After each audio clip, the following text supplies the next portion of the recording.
You are watching a hero's dignity, stripped away in real time. You have no idea whose life is about to shatter forever. Commander Ronan Vale stood with his hands raised. The medals on his chest caught the flickering fluorescent lights of a rundown gas station.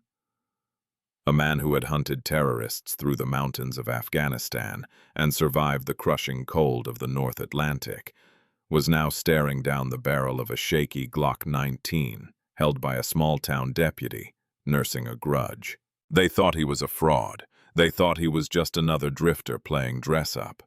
They had no idea that the man they were handcuffing was one of the Pentagon's most valuable assets. And they certainly had no clue that this arrest would set off a chain reaction powerful enough to bring down an entire police department, ending with a gavel strike that would echo through the justice system for years to come. This is not merely a story about an arrest. It is the story of the day the wrong officer decided to test the wrong hero. The Georgia heat pressed down like a living weight on the asphalt along the I-95 corridor. It was the kind of sticky, humid heat that clung to your skin and made the air shimmer above the hood of a car. Commander Ronan Vale did not mind it. He had endured far worse in the suffocating jungles of Colombia and the blistering sands of Anbar province. Compared with those hellscapes, the humid embrace of the American South felt almost gentle. Ronan eased his black Ford F-150 off the highway and onto the exit ramp toward the small town of Oak Creek. The truck, immaculate and polished, hummed as he slowed. He checked his reflection in the rearview mirror. He was still in his service dress blues, the high collar stiff against his neck, the fabric perfectly pressed. He rarely wore the uniform outside official duties, but today had been different. He had just come from Arlington, where he had buried a brother in arms, a man he had once pulled from a burning Humvee, only to lose him to cancer years later. Grief lay heavy in his chest, a quiet, persistent ache behind his ribs, yet his face betrayed nothing, a mask of stoic calm forged in far harder places. He needed fuel for the truck and for himself. The long drive back to Jacksonville lay ahead, and he had not eaten since morning. He pulled into Rusty's Stop and Shop, a gas station that looked as though it had not seen a renovation in decades. The pumps were old, their analog dials spinning lazily. Rust-colored water dripped from the sagging canopy onto the cracked concrete. Ronan killed the engine and stepped out. His polished dress shoes crunched on the grit. He was a formidable figure, 6'4", built like a linebacker carved from granite, with skin the color of deep mahogany. The rows of ribbons and medals on his left breast caught the fading light. The silver star, the bronze star, with V device, the purple heart, and the unmistakable trident of the Navy SEALs. To anyone who understood such things, Ronan Vale was a walking legend. To the locals of Oak Creek, however, he was something else entirely. He filled the tank with precise, economical movements, eyes constantly scanning the perimeter, a habit forged in places where inattention could cost a life. 2 vehicles sat near the air pump, a Chevy Silverado with a "Don't Tread on Me" sticker and a battered Honda Civic. The quiet felt too complete. He finished pumping, replaced the nozzle, and walked toward the convenience store. The bell chimed as he pushed the glass door open. Cold air blasted against the humidity outside. Behind the counter, a teenager with acne-scarred skin sat scrolling on his phone, boredom etched into every line of his face. Near the coffee machine stood a man in a tan uniform. Officer Garrett Pike was having a terrible week. His wife had recently served him divorce papers. His sergeant had torn into him over a missing report. Now he was stuck on patrol in a town where nothing ever happened. He was softening around the middle, his receding hairline hidden beneath his campaign hat. He held a lukewarm cup of coffee and watched as Ronan entered. He did not see the rank insignia. He did not recognize the trident.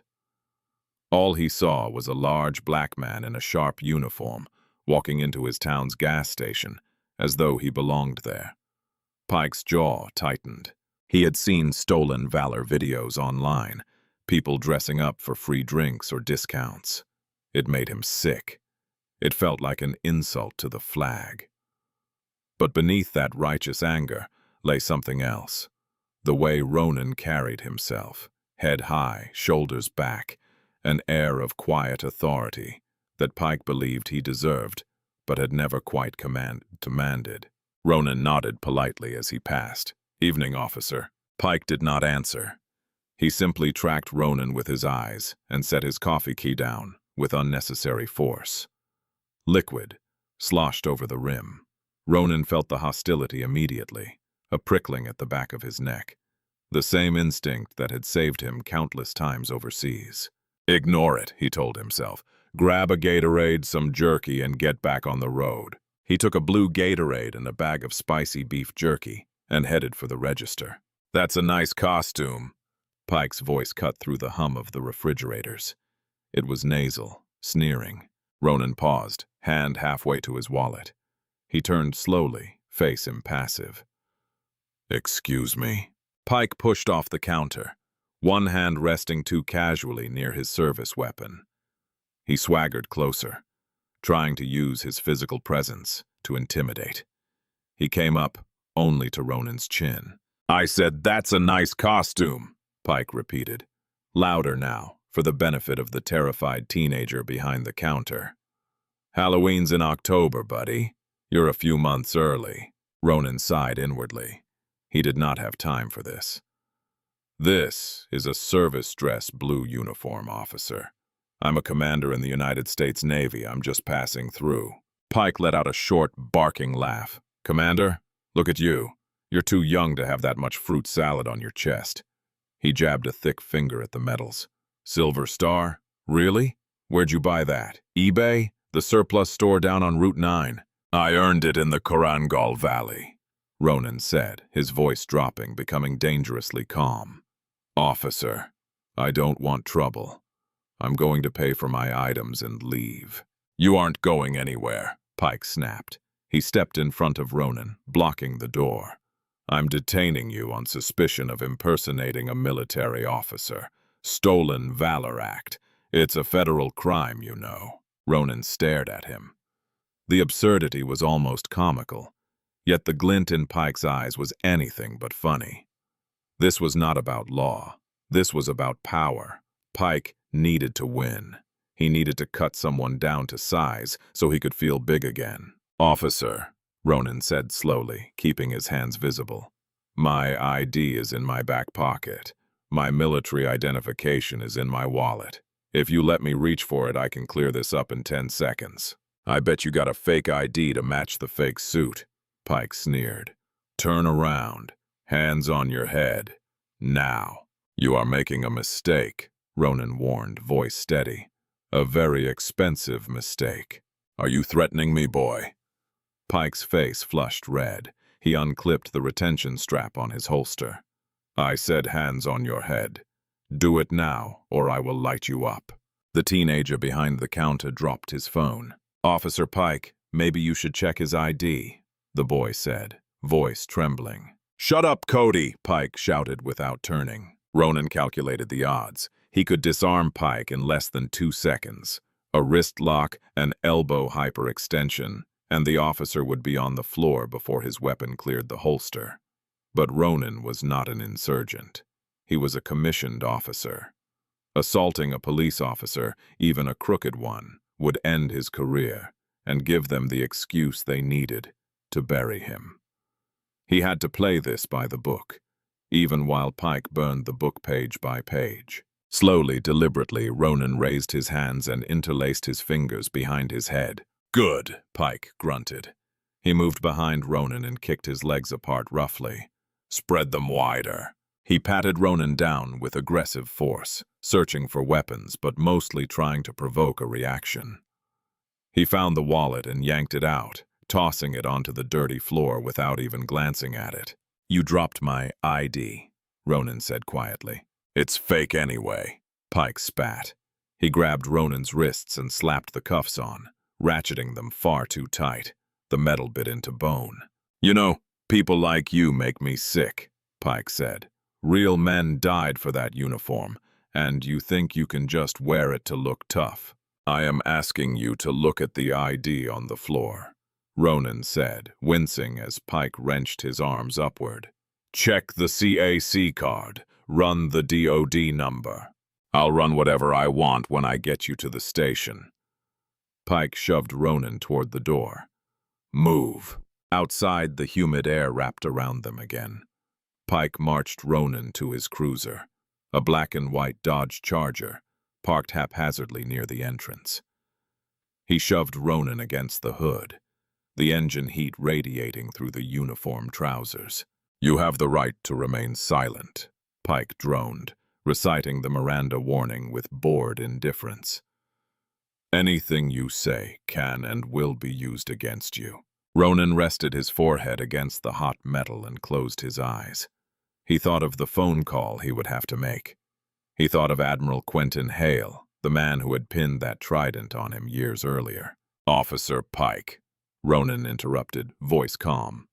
I am an active duty officer. You need to contact your watch commander immediately. Failure to verify my identity before transport constitutes a violation of my civil rights and unlawful detainment. Pike paused. For a moment, a flicker of doubt crossed his face. The man sounded educated, official, but then Pike looked at the uniform again, at the sheer weight of medals, and his bias took over. It was too much. Nobody had that many medals. It had to be fake. A Navy SEAL? Pike scoffed. Right. And I'm the Queen of England. Get in the car. He opened the back door and shoved Ronan inside. The hard plastic seat was cramped. The air smelled of old vomit and pine air freshener. As the door slammed shut, Ronan looked out the window. Pike was picking up the wallet from the gas station floor. He did not open it. He simply shoved it into his pocket and smirked. Pike got behind the wheel and keyed the radio.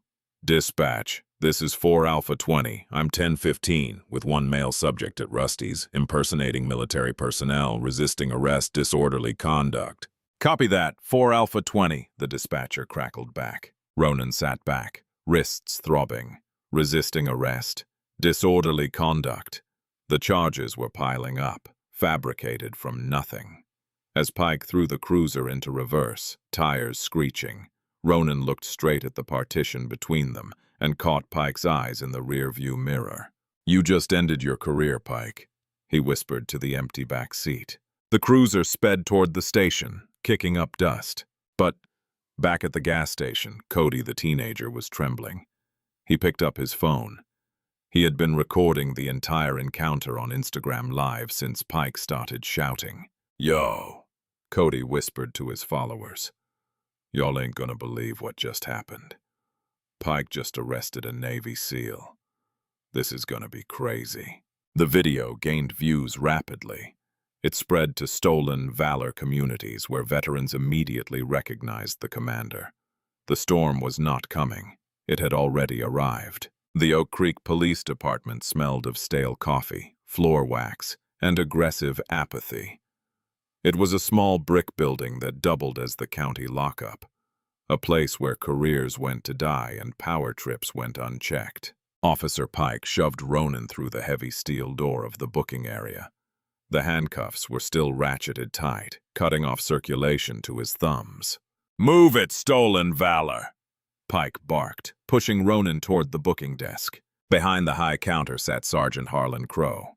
He was a massive man, a former high school football star who had peaked at 17 and spent the last 30 years trying to relive the glory days through brute force. He looked up from a stack of paperwork, eyes scanning Ronan's uniform. What do we have here, Garrett? Crow asked, voice a gravelly rumble. Impersonating an officer, Sarge, Pike announced proudly, slamming Ronan's wallet onto the counter. Caught him down at Rusty's. Full dress blues, medals he couldn't possibly have earned. Resisted arrest, too. Got mouthy with me. Ronan stood perfectly still. He knew the drill. In captivity training, the first rule was to maintain dignity and mental clarity. He was not a prisoner of war in a hostile nation, but right now Oak Creek felt disturbingly similar. "Name?" Crow asked, not looking at Ronan. "Commander Ronan Vale, United States Navy," Ronan replied, voice calm and resonant. Crow looked up then, a sneer curling his lip. "I asked for your name, son, not your fantasy role-play character. Do you know how disrespectful it is to wear that uniform? My brother served in the Gulf. You think you can just play dress-up?" "If you look in the wallet," Ronan said, nodding toward the leather billfold on the counter, "you will find my common access card and my driver's license. It will verify my rank and identity." Pike snatched the wallet before Crow could touch it. "I already checked it, Sarge. It's high-quality fakes. Probably got them from the same website he bought the medals." Pike opened the wallet, blocking Crow's view with his shoulder. He pulled out the ID card. It was real, unmistakably real. The holographic chip, the weight of the plastic, the specific lamination. Pike felt a cold drop of sweat slide down his spine. Deep down, he knew, but he was already committed. If he admitted he was wrong now, he would look like an idiot in front of Crow. He would be the laughingstock of the department. He had to double down. Pike discreetly slid the military ID into his own pocket, leaving only the driver's license on the counter. "See, just a Florida license, no military ID." Ronan narrowed his eyes. He had seen the move. "You just pocketed my CAC card, officer. That is government property." "Shut your mouth!" Pike shouted, spinning around and grabbing Ronan by the lapels of his dress blues. "You speak when spoken to." "Strip him," Crow ordered, bored. "Get him in an orange jumpsuit. I don't want that fake uniform stinking up my holding cell. Bag it as evidence." This was the moment Ronan had dreaded. The uniform was not just cloth. It was a symbol. It bore the ribbons of campaigns where good men had died beside him. To have it stripped away by two small-town bullies was a violation that cut deeper than any physical blow. "I will remove the uniform myself," Ronan said firmly. "I ask that you provide a hanger so it does not touch the floor." Crow laughed, a harsh barking sound. "You aren't in a position to make demands. Pike, get the scissors." "No," Ronan said. The word was quiet, but it carried the weight of command. He stepped back, raising his cuffed hands. "Uncuff me. I will comply with the booking process. But if you take scissors to this uniform, you will be destroying federal property. And I will ensure you are held accountable." Something in Ronan's eyes stopped Pike. It was the 1,000-yard stare, the look of a man who had seen death up close and made peace with it. Pike hesitated. "Fine," Crow grunted.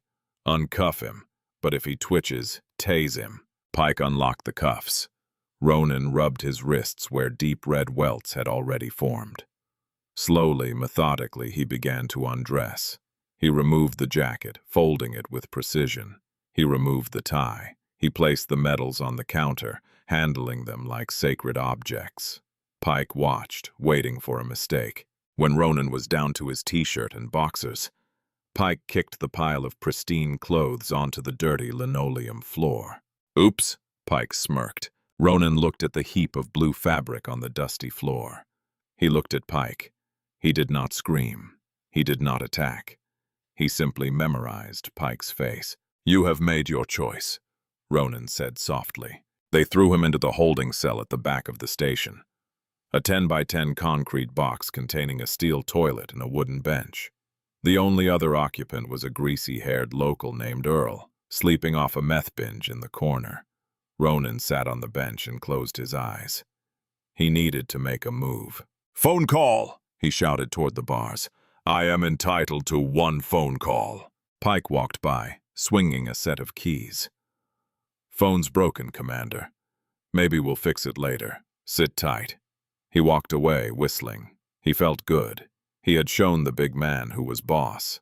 Pike returned to his desk, pulled the military ID from his pocket, and looked at it. "Commander. SEAL Team." The text was crisp. "What if it is real?" the voice in his head whispered. Pike panicked. He looked around. Crow was in his office. Pike walked to the shredder in the corner. The machine whirred to life. He fed the ID card into the teeth. It crunched, plastic snapping, the chip shattering. No ID, no proof. Now it was just his word against the drifters.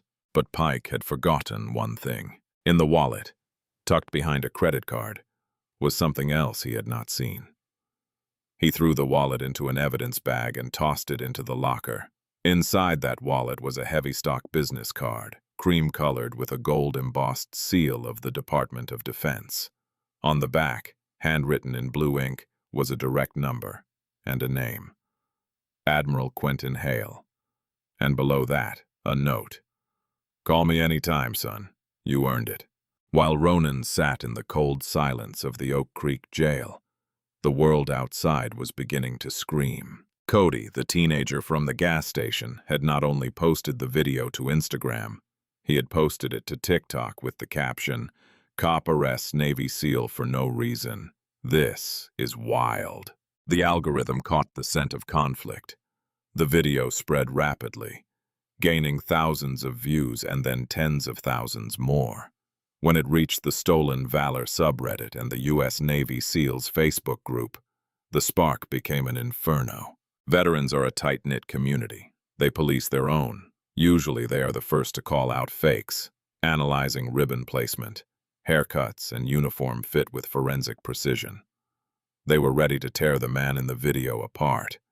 Instead, the comment section flooded with confusion, then shock, then rage. "Wait a minute," one user wrote. "I know that face. That's Ronan Vale. He was my platoon commander.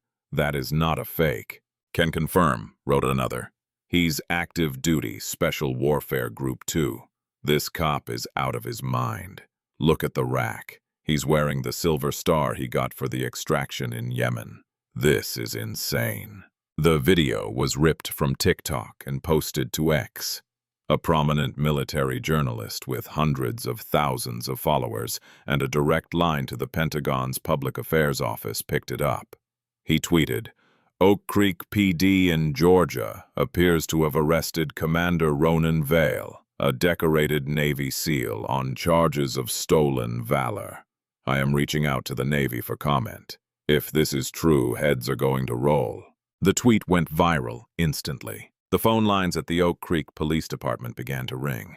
Dispatch Officer Brenda Miller, a woman who preferred solitaire to actual police work, stared at the switchboard. It was lit up like a Christmas tree. She answered the first call. "Oak Creek Police Emergency Line." "Yeah, I'm calling to report a kidnapping," a male voice said. "You guys kidnapped a U.S. naval officer." Brenda hung up. "Prank callers," she muttered. She answered the second line. "Oak Creek Police. This is unacceptable, Free Commander Vale." She hung up again and turned to Sergeant Crow. "Sarge, the phones are going crazy. People talking about that guy Pike brought in." Crow frowned, sugar from a donut dusting his mustache. "Ignore it. Probably his buddies trying to scare us." But the calls did not stop. Then the email started.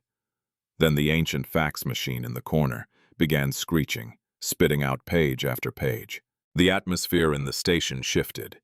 It was no longer just random internet trolls. A black SUV with government plates tore down the highway, heading south from Atlanta. Inside was Special Agent Vance Holt of the NCIS. He had been at home when his phone exploded. The order had come from the very top. Secure the asset. Ensure his safety. Do not let the locals process him further. Back in the cell, Ronan was meditating. He had detached himself from the anger and was focusing on his breathing. Suddenly, the heavy door to the cell block opened. Pike walked in.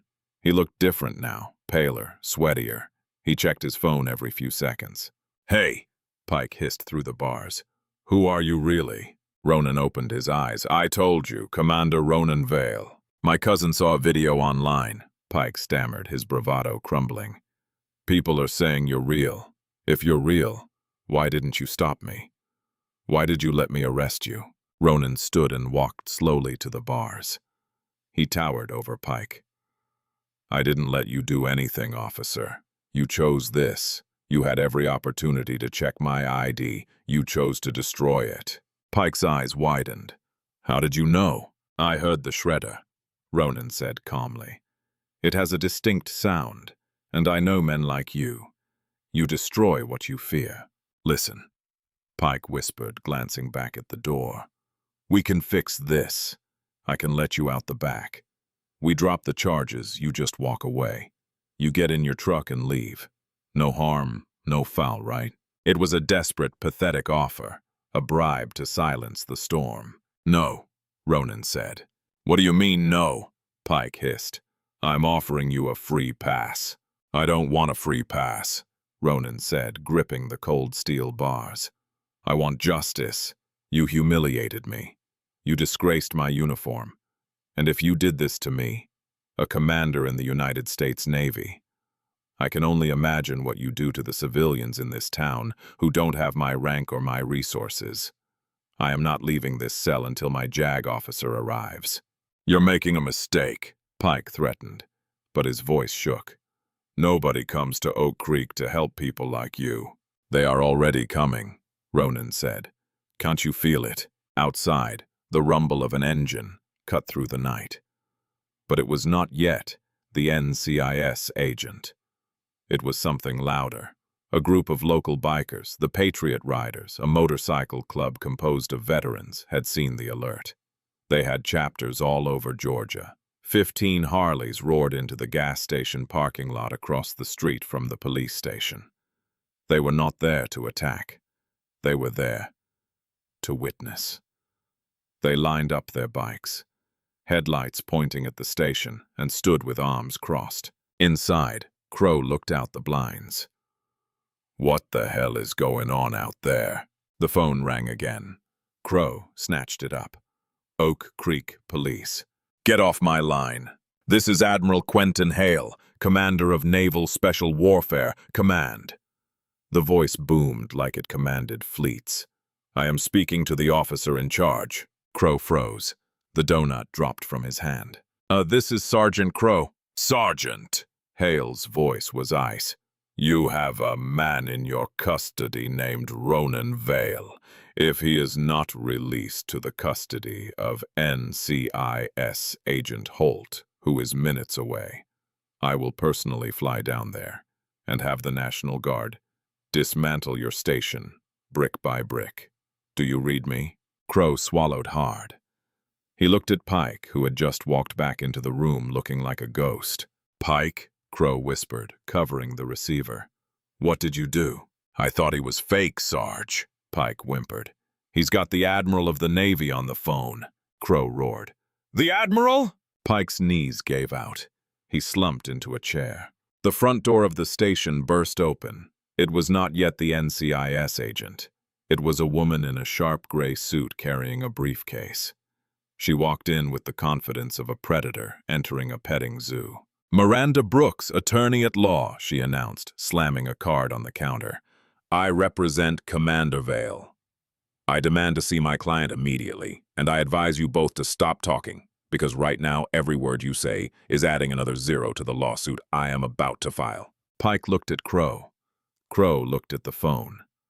The blue wall of silence was not going to save them. Karma was not merely hitting back. It was bringing the entire weight of the U.S. military-industrial complex with it. Ronan heard the commotion from his cell. He sat back down on the bench and smiled. The show was just beginning. The double doors of the Oak Creek Police Department did not merely open. They were pushed wide by a force of nature. Special Agent Vance Holt did not look like a typical cop. He looked like an accountant who could kill you with a pencil. He wore a charcoal suit that cost more than Pike's annual salary, and his badge hung from a chain around his neck. The gold shield of the NCIS glinting under the harsh lights. Behind him, 2 state troopers flanked the entrance, their broad hats casting shadows over their eyes. The local police station, once a fortress for Pike and Crow, had just been breached. Holt walked straight to the desk, ignoring Crow entirely. He looked at Miranda Brooks. Agent Vance Holt, NCIS. Is he safe? He's in a holding cell. Brooks said, voice tight with suppressed anger. They refused to let me see him until minutes ago. They claim the cameras in the booking area were malfunctioning during the arrest. Holt turned his gaze to Crow. It was a look of pure, unadulterated disappointment. Sergeant, I have a federal warrant for the immediate custody of Commander Ronan Vale. Open that cell now. Crow, who had spent 30 years intimidating drunk drivers and teenagers, found his throat dry. He fumbled for the keys. We were just processing him, Agent. Standard procedure. He was uncooperative. Open the cell. Holt repeated, softer this time, which made it infinitely more terrifying. Pike stood in the corner trying to blend into the filing cabinets. He felt a sudden, violent urge to vomit. The reality of his situation was crashing down like a collapsing building. He watched as Crow led Holt and the attorney down the hallway.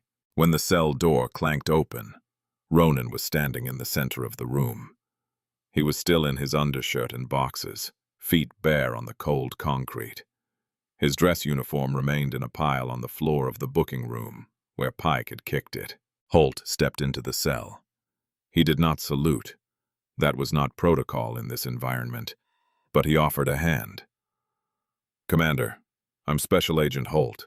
I'm here to get you out. Ronan shook the hand firmly. Took you long enough, Vance.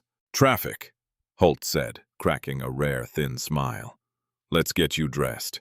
They walked back into the booking area. The silence was deafening. Every officer in the room stared at the floor, terrified of making eye contact. Ronan walked to the pile of his uniform. He picked up the jacket, shaking off the dust. He picked up the medals. Officer Pike, Ronan said. Pike flinched. Yeah, my wallet, Ronan said.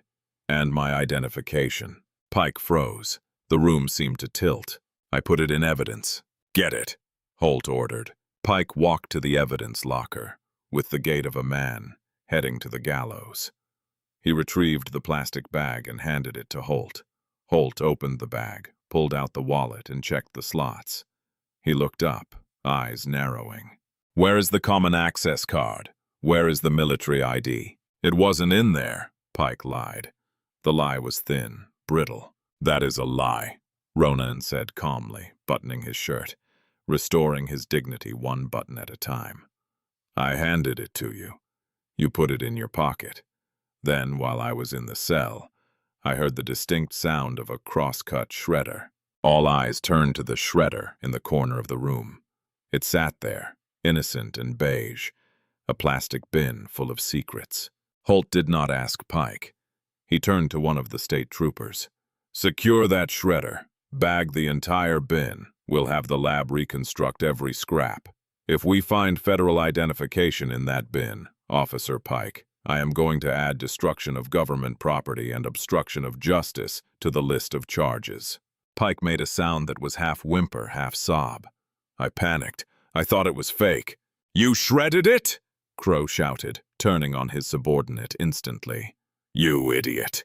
You told me he didn't have ID. You told me to handle it. You said get rid of the problem, Pike screamed back, the pressure breaking him. I never said shred evidence. Gentlemen, Holt interrupted, voice cutting through the bickering. You both have the right to remain silent. I strongly suggest you use it. Just then, the front doors flew open again. A short, balding man in a suit 2 sizes too big rushed in, sweating profusely. It was Chief of Police Marcus Reed. He had been at a fundraiser when he received the call from the mayor, who had received a call from the governor, who had been contacted by the Secretary of the Navy. What is happening here? Chief Reed demanded, trying to regain control of his station. Agent Holt, surely we can work this out. It's a misunderstanding. Officer Pike is a good man. He just made a judgment call. Chief, Holt said, stepping in front of Ronan. Your officer arrested a decorated SEAL commander because he didn't like the way he looked. He assaulted him, unlawfully detained him, and destroyed federal property. And right now, there are news vans parking on your lawn. Chief Reed looked out the window. The flashing lights of the police cars were now joined by the bright white LEDs of news cameras. The story had broken locally. The Patriot riders were revving their engines. A crowd of locals was gathering, smartphones raised like torches. Ronan finished tying his tie. He put on his jacket. He smoothed the ribbons. He was Commander Vale again. "I am ready to leave," he said. He looked at Pike one last time. Pike was slumped in a chair, head in his hands, weeping softly. "Officer Pike," Ronan said. Pike looked up, eyes red and puffy. "You asked me earlier if I knew what real men died for. They died for the Constitution. They died so that men like you couldn't abuse your power against citizens like me. You disgraced your badge today. Don't ever wear it again."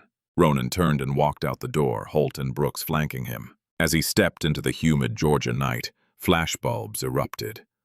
The bikers cheered, a roar of engines and voices. Ronan did not smile. He did not wave. He walked straight to the black SUV waiting for him. He was free. But the war for Oak Creek was only beginning. In the days that followed, Oak Creek, Georgia, was no longer a sleepy town on the I-95 corridor. It became the center of the American news cycle. CNN, Fox News, MSNBC, all ran the same shaky footage from Cody at the gas station showing Pike shoving Ronan against the car. The headline scrolling across the bottom read, "Hero in handcuffs. Navy SEAL arrested for stolen valor by local deputy." Public outrage is powerful fuel, but when mixed with the military community, it becomes nuclear. The Oak Creek PD Facebook page had to be taken down after receiving tens of thousands of comments in hours. The phone lines were disconnected. The mayor of Oak Creek held a press conference on the steps of City Hall. He looked pale. "We are conducting a full internal investigation," the mayor stammered into a forest of microphones. "Officer Pike has been placed on paid administrative leave pending the outcome." "Paid leave?" a reporter from Atlanta shouted. "He shredded a federal ID. Why is he not in jail?" "We are following protocol," the mayor said weakly, before being ushered away by aides. But protocol was not going to save them. Miranda Brooks, Ronan's attorney, was not merely suing for unlawful arrest. She was digging. She hired a team of private investigators to look into Officer Garrett Pike's past. They set up a tip line. "If you have been harassed or falsely arrested by Officer Pike, call us." Soon, the phone was ringing off the hook. It turned out Ronan was not the first. He was simply the first one with the rank and resources to fight back.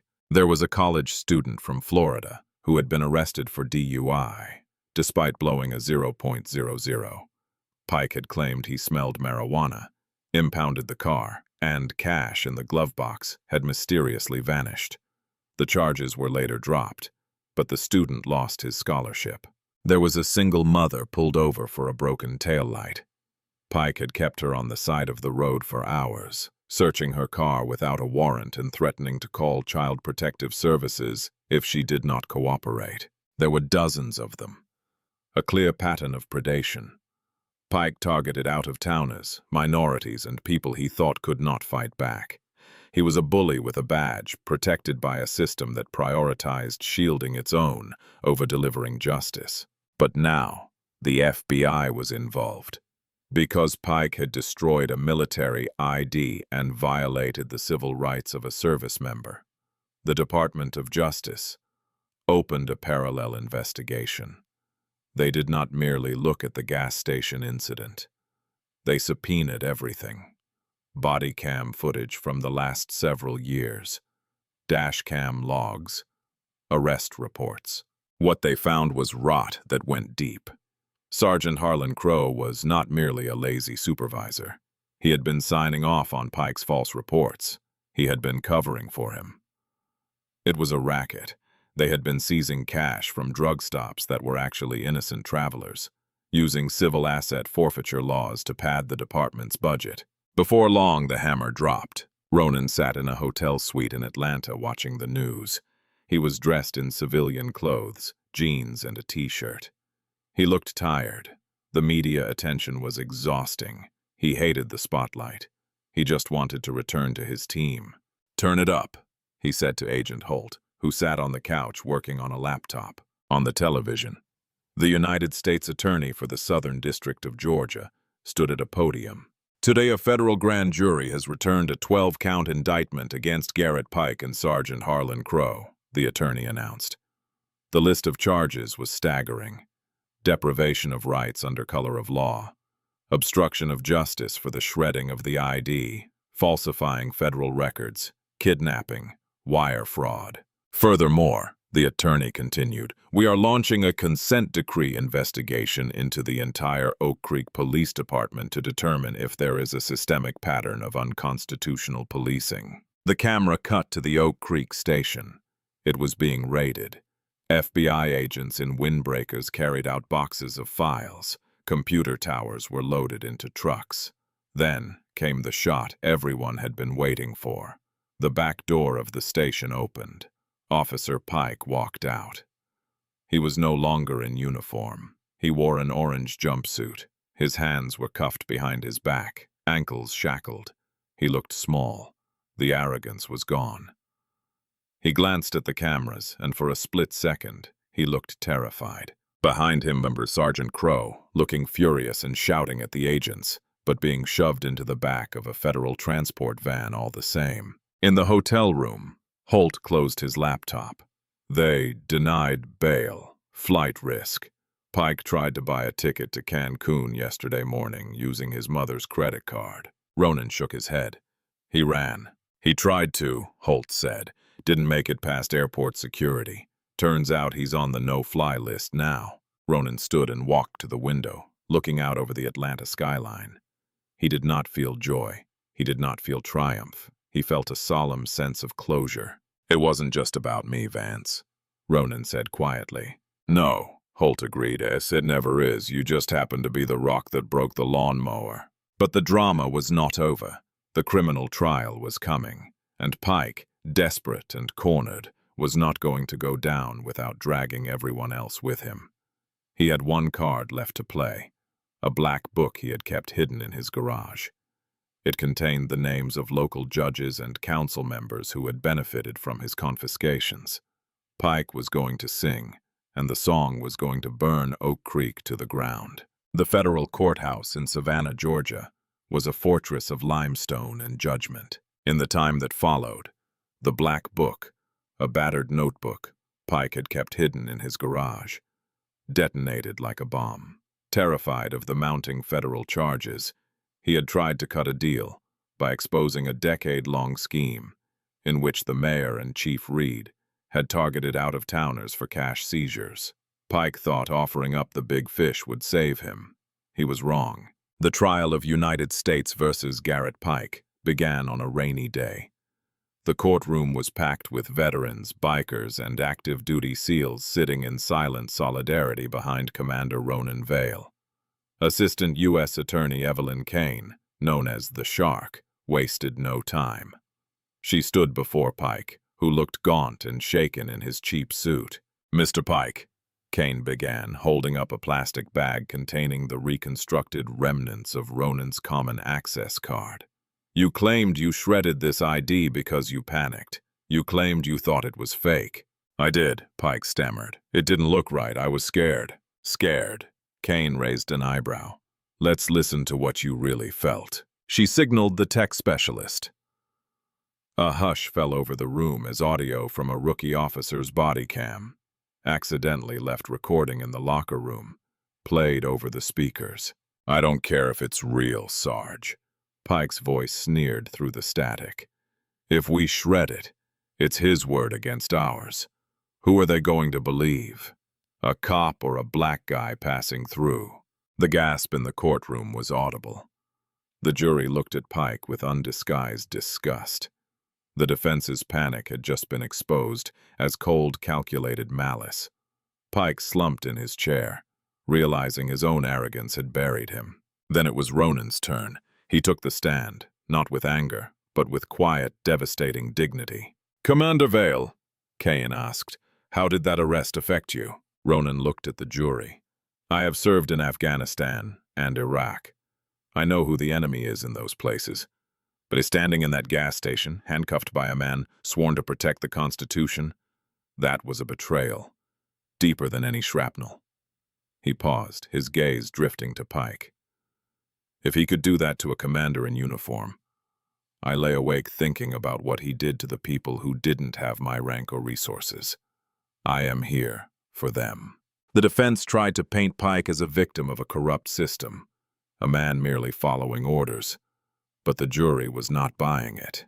Deliberations lasted only hours. We find Garrett Pike guilty on all counts. The 12 guilty verdicts rang out like tolling bells: deprivation of rights, kidnapping, obstruction of justice, wire fraud. But the true climax came weeks later at the sentencing hearing. Judge Elias Thorne, an old-school jurist with zero tolerance for corruption, presided. Pike stood before him, weeping openly. "Your Honor, please. I have a family. I made a mistake." Judge Thorne peered over his spectacles, unmoved. "Mr. Pike, you ask for mercy, yet you gave none. You turned the badge, a sacred symbol of trust, into a weapon for your own ego and greed. When an officer commits a crime, they don't merely break the law, they shatter the foundation of society." The judge picked up his gavel. The room held its breath. For kidnapping, 25 years. For deprivation of civil rights, 10 years. For obstruction of justice and racketeering, 23 years. Thorne's voice was like grinding stone. "These sentences are to run consecutively. You are hereby sentenced to a term that will confine you for decades, with no eligibility for parole until you reach an advanced age." The gavel strike echoed like a gunshot, sealing Pike's fate. His knees buckled. He collapsed into the arms of the U.S. Marshals. As he was dragged away, wailing, the rows of veterans in the gallery remained silent. Justice had been slow, but it had arrived with the weight of a sledgehammer. The lengthy sentence made national headlines. It was unprecedented for a nonviolent arrest case, but the message was clear. The badge is a shield, not a sword. If you use it as a sword, you will fall on it. The fallout in Oak Creek was total. Based on the evidence, the mayor was sentenced to 12 years for racketeering. Chief Reed received 15. Sergeant Crow took a plea deal for 8 years. The entire Oak Creek Police Department was dissolved by the state of Georgia. Policing duties were taken over by the county sheriff's office, which brought in body cameras, oversight committees, and a new culture of transparency. The gas station, Rusty's Stop and Shop, became a strange sort of landmark. People stopped there, not just for gas, but to take pictures. Cody, the teenager who filmed the video, used his internet fame to launch a crowdfunding campaign for a local legal aid clinic. He raised hundreds of thousands of dollars in a short time. But for Ronan Vale, the end of the trial was only the beginning of the healing process. Eventually, Ronan returned to Oak Creek. He was not in uniform this time. He was driving the same black Ford F-150. He pulled into the gas station. It had been renovated. The pumps were new. The rust was gone. He walked inside. Cody was there now, the manager. "Commander!" Cody beamed, coming around the counter to shake his hand. "Good to see you, sir." "Good to see you, Cody," Ronan smiled. "Place looks good." "Business is booming," Cody said. "We got rid of the bad vibes." Ronan bought a Gatorade, blue, just like before. He walked outside and stood by his truck. He looked across the street at the old brick police station. It was boarded up now, a for sale sign on the lawn. Weeds grew through the cracks in the sidewalk where Pike had marched him in handcuffs. Ronan took a sip of his drink. He felt a lightness in his chest that had not been there for a long time. He thought about Pike. He was currently in USP Coleman, a high-security federal prison in Florida. Reports said he was not doing well. Former cops do not make many friends inside, especially not corrupt ones. He was in protective custody, spending 23 hours a day in a cell much smaller than the one he had put Ronan in. Karma had not merely hit back. It had finished the job. Ronan's phone buzzed. It was a text from Admiral Quentin Hale. Selection board results are out. Congratulations, Captain Vale. Ronan stared at the screen. Captain. The next step toward Admiral. He looked up at the sky. It was a clear, brilliant blue. The humidity had broken. He got back in his truck. He had a team to lead. He had young SEALs to train. He had a country to serve. He started the engine. The rumble of the V8, drowning out the ghosts of Oak Creek.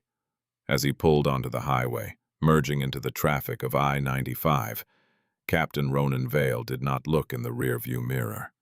He only looked forward, because that is what heroes do. They endure the storm and keep driving. And that is the story of how one corrupt officer's arrogance led to the downfall of an entire corrupt system. It is a powerful reminder that rank, badges, and titles do not make you a leader. Character does. Officer Pike thought he was untouchable, but he forgot that in the face of truth, lies always crumble. A lengthy prison sentence is a fitting end for a man who betrayed the oath he swore. If this story of justice served cold moved you, remember that respect is earned, not demanded. Stay safe, and I'll see you in the next one.